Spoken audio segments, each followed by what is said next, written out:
Baik, di sini saya akan menjelaskan mengenai aspek penilaian kerja dengan metode Balance Scorecard pada UMKM produksitas yang berada di Batu Nunggal, Kota Bandung, Jawa Barat. Sebelumnya, saya akan menjelaskan terlebih dahulu apa yang dimaksud dengan BSC atau Balance Scorecard. Balance Scorecard menurut Robert Kaplan dan David Norton merupakan suatu sistem manajemen strategi yang berbasis pengukuran, menetapkan aktivitas dalam suatu strategi, dan memonitor kinerja strategi tersebut dalam mencapai tujuannya. Kemudian mengenai pengukuran kinerja. Pengukuran kinerja merupakan salah satu faktor penting dalam perusahaan atau organisasi. Selain untuk menilai keberhasilan organisasi, juga digunakan untuk menentukan sistem imbalan. Kemudian ada beberapa manfaat Balance Scorecard dalam pengukuran kinerja. Pertama, mengelola operasi organisasi secara efektif dan efisien dengan cara memotivasi karyawan. Kedua, membantu pengambilan keputusan dalam hal promosi, pemberhentian, mutasi, dan lain-lain. Ketiga, mengidentifikasi pengembangan dan kebutuhan diklat karyawan. Keempat, menyediakan umpan balik bagi karyawan mengenai bagaimana atasan menilai kinerja mereka. Yang kelima, menjadi dasar bagi pemberian reward ataupun punishment. Selanjutnya, ada 4 perspektif pada Balance Scorecard. Pertama, perspektif finansial atau keuangan. Menjadi perhatian dalam Balance Scorecard karena ukuran keuangan merupakan konsekuensi ekonomi yang terjadi akibat keputusan dan kebijakan. Kedua, perspektif pelanggan, di mana dibagi ke dalam 2 kelompok. Yang pertama ada kelompok inti, pangsa pasar, tingkat perolehan para pelanggan baru, kemampuan mempertahankan para pelanggan lama, tingkat kepuasan pelanggan, dan tingkat profitabilitas pelanggan. Yang kedua ada kelompok penunjang. Yang pertama ada atribut produk atau fungsi, harga, dan mutu, kemudian hubungan dengan pelanggan, dan citra serta reputasi perusahaan atau organisasi beserta produk-produknya. Kemudian yang ketiga ada perspektif proses bisnis internal. Maksudnya mempunyai nilai-nilai yang diinginkan konsumen dan dapat memberikan pengembalian yang diharapkan oleh para pemegang saham yang meliputi inovasi, proses operasi, dan proses penyampaian produk atau jasa pelanggan. Keempat, ada perspektif pembelajaran dan pertumbuhan atau learning and growth. Kepuasan karyawan yang meliputi keterlibatan dalam pengembangan keputusan, pengakuan, akses untuk memperoleh informasi, dorongan untuk melakukan kreativitas, dan juga inisiatif serta dukungan dari atasan. Kemudian yang kedua ada kemampuan sistem informasi. Maksudnya informasi yang dibutuhkan itu mudah didapatkan, tepat, dan tidak memerlukan waktu untuk mendapatkan informasi tersebut. Baik, di sini saya akan menjelaskan mengenai aspek penilaian kerja pada UMKM produk tas. Menurut saya, ada beberapa sasaran yang ingin dicapai dari kondisi sumber daya manusia yang ada pada UMKM tas ini. Pertama, ada keterampilan dan kompetensi. Maksudnya, untuk mengembangkan keterampilan dan kompetensi SDM agar sesuai dengan kebutuhan industri tas, termasuk desain, produksi, manajemen inventaris, pemasaran, dan layanan pelanggan. Kemudian yang kedua ada produktivitas.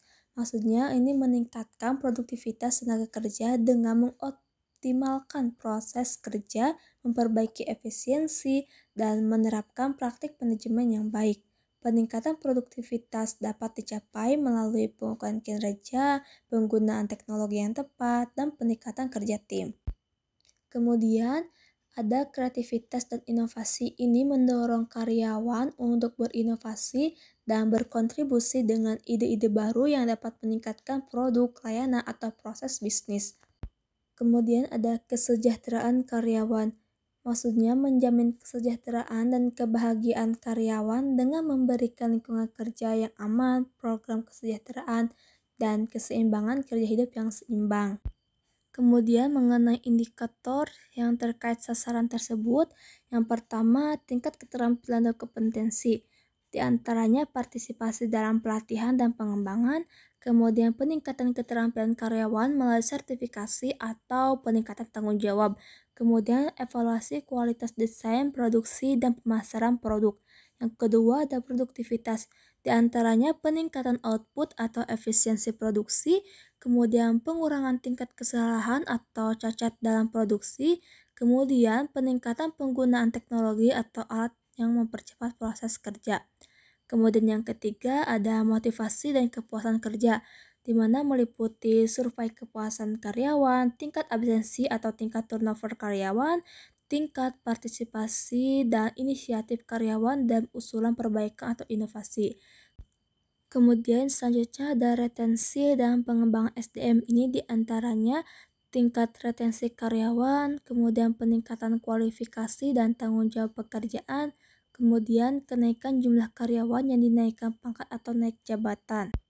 Untuk mencapai indikator tersebut ada beberapa langkah action plan atau tindak lanjut yang dapat diambil. Di antaranya meliputi identifikasi kebutuhan pelatihan, kemudian merencanakan program pelatihan, mencari lembaga pelatihan, mengevaluasi lembaga pelatihan, merencanakan anggaran pelatihan, dan juga mengkoordinasi dan implementasi pelatihan. Selanjutnya mengenai aspek proses bisnis internal atau terkait manajemen operasional atau industri atau teknologi. Sasaran yang ingin dicapai terkait teknologinya meliputi digitalisasi proses bisnis. Ini menerapkan teknologi untuk mengotomatisasi dan mengoptimalkan proses bisnis seperti manajemen inventaris, pemrosesan pesanan, pengelolaan keuangan, atau komunikasi internal. Kemudian yang kedua ada peningkatan keterlibatan pelanggan, di mana memanfaatkan teknologi untuk meningkatkan interaksi dan keterlibatan dengan pelanggan seperti melalui media sosial, situs web yang responsif, atau aplikasi mobile. Yang ketiga ada eksplorasi e-commerce. Ini memperluas kehadiran bisnis dengan memasuki pasar e-commerce. Sasaran ini mencakup pembuatan toko online atau kehadiran di platform e-commerce yang populer untuk mencapai pelanggan yang lebih luas dan meningkatkan penjualan. Kemudian analisis data dan keputusan berbasis data. Kemudian ada keamanan dan perlindungan data, peningkatan efisiensi operasional, pengembangan produk dan inovasi, peningkatan layanan pelanggan. Kemudian untuk mengukur pencapaian sasaran terkait teknologi pada UMKM TAS ini, ada beberapa indikator yang dapat digunakan. Yang pertama, kehadiran online. Ini meliputi jumlah pengunjung unik ke situs web atau toko online UMKM TAS. Kemudian ketersediaan dan keberhasilan penjualan produk melalui platform e-commerce. Yang kedua ada efisiensi operasional. Ini pengurangan waktu atau biaya dan proses bisnis yang diotomatisasi. Kemudian jumlah penggunaan perangkat lunak atau sistem teknologi yang mengoptimalkan operasi. Kemudian peningkatan produktivitas karyawan dalam penggunaan teknologi yang ada. Kemudian yang ketiga penjualan dan pendapatan. Peningkatan pendapatan melalui peningkatan penjualan online. Kemudian jumlah transaksi atau jumlah pesanan yang berhasil diproses melalui platform e-commerce. Kemudian pertumbuhan persentase pendapatan dari penjualan online dibandingkan dengan saluran penjualan tradisional. Kemudian mengenai tindak lanjut yang tepat, ini tuh tergantung pada kebutuhan dan sasaran teknologi spesifik UMKM TAS tersebut. Nah, ada beberapa tindakan yang dapat dipertimbangkan menurut saya. Pertama ada evaluasi kebutuhan teknologi. Nah, ini melakukan evaluasi mendalam tentang kebutuhan teknologi yang spesifik untuk UMKM TAS ini. Identifikasi area di mana teknologi atau mesin baru dapat meningkatkan efisiensi, produktivitas, atau kualitas. Yang kedua, riset solusi yang tersedia. Maksudnya melakukan riset tentang solusi teknologi yang tersedia di pasar, tinjau pilihan teknologi, mesin, atau perangkat lunak yang dapat memenuhi kebutuhan UMKM TAS.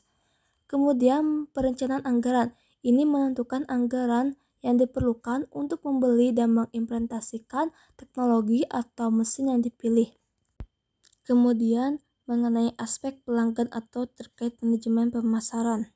Sasaran yang ingin dicapai oleh UMKM TAS ini terkait penguasaan pasar dan segmen yang ingin dikuasai dapat meliputi satu peningkatan pangsa pasar. Ini sasaran mencakup peningkatan persentase pangsa pasar UMKM TAS dalam industri tas di wilayah Bandung. Kemudian yang kedua pertumbuhan penjualan. Ini mencakup peningkatan jumlah penjualan secara keseluruhan. Kemudian ketiga, segmentasi pasar. Pada UMKM TAS ini perlu mengidentifikasi segmen pasar yang ingin mereka kuasai. Ini dapat berdasarkan kriteria demografis, gaya hidup, preferensi produk, atau kebutuhan pelanggan. Kemudian ada beberapa indikator yang dapat digunakan untuk mengukur pencapaian sasaran terkait penguasaan pasar. Pertama, pangsa pasar meliputi persentase pangsa pasar UMKM TAS dalam industri TAS di wilayah operasional. Kemudian pertumbuhan pangsa pasar dari periode sebelumnya, kemudian peringkat UMKM TAS dalam industri TAS berdasarkan pangsa pasar. Kedua, ada pertumbuhan penjualan, ini meliputi peningkatan persentase penjualan dari periode sebelumnya, kemudian jumlah penjualan tahunan atau kuartalan yang dicapai, kemudian pertumbuhan rata-rata penjualan per pelanggan. Kemudian ada segmentasi pasar, ini meliputi tingkat penetrasi pasar dalam segmen target yang ditentukan, kemudian pertumbuhan pangsa pasar dalam segmen target.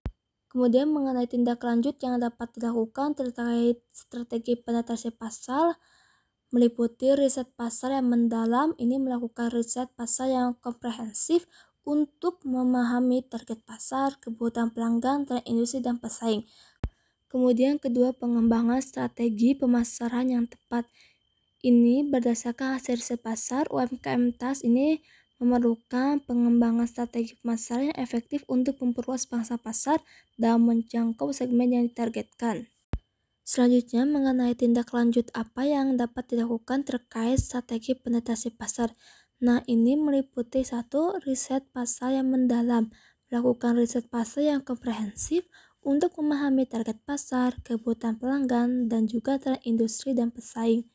Kedua, ada pengembangan strategi pemasaran yang tepat. Ini berdasarkan hasil riset pasar, UMKM TAS ini perlu mengembangkan strategi pemasaran yang efektif untuk memperluas pangsa pasar dan menjangkau segmen yang ditargetkan. Kemudian pengembangan produk yang menarik. Ini mengembangkan produk yang menarik ini dapat relevan dengan segmen target. Produk harus memiliki fitur atau keunikan yang membedakan dari pesaing, memberikan nilai tambah kepada pelanggan, dan memenuhi kebutuhan pasar yang ada. Kemudian harga yang kompetitif.